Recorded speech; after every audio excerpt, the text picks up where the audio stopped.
大家好，我是夏妈。早上很多朋友都喜欢吃面条、米粉，那么今天和你们分享一个木耳肉丝的汤码，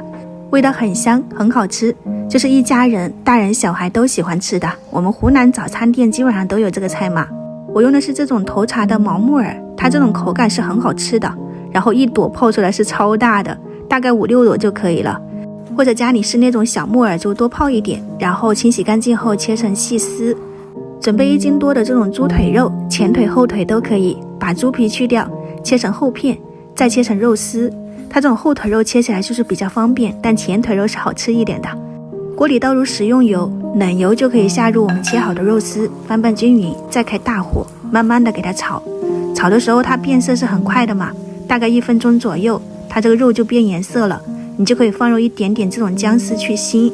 不喜欢吃姜的朋友你就切成大块，你到时候可以挑出来，就是你用这个火把它熬煮几分钟，你可以看到肉有一点点这种焦香了，就可以关成小火。就家里面喝汤的小汤勺，倒入小半勺的这种五香粉，放进去以后稍微炒香一下，再淋入开水，就是可以多倒一点，倒到这个锅大概有8、9分满就可以了。再把我们的木耳放进去，这里油多是不能够直接下入木耳去翻炒的，它容易崩油。煮开后转成最小火，慢炖大概30到40分钟，这个时间是一定是最小火的。你如果开大火，这个汤都已经没有了，就是烧干了。如果嫌时间长，你可以放到电饭锅里面去焖，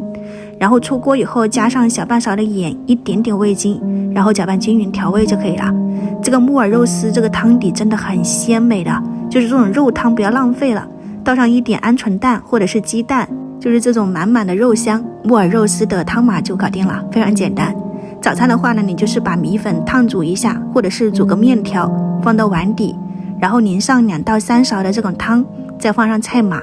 这样一碗木耳肉丝的米粉就做好了。撒上一点葱花增香，点缀一下。这样的话呢，不吃辣的朋友或者是小朋友，这样就可以开吃了。那么如果是我的话呢，还要加一点咸菜，这个是干菜，然后这个是泡菜，然后这个是咸菜干，再加上一点剁椒。湖南早餐的米粉店一般都会配有这种小菜，就是有的可能有10几种多一点的，然后有的话呢最少也有5、6种，它还会加上一点猪油渣，吃起来就更香了。我出去吃的话呢，基本上都是冲着店家的配菜。然后这个木耳肉丝的汤底真的很鲜美，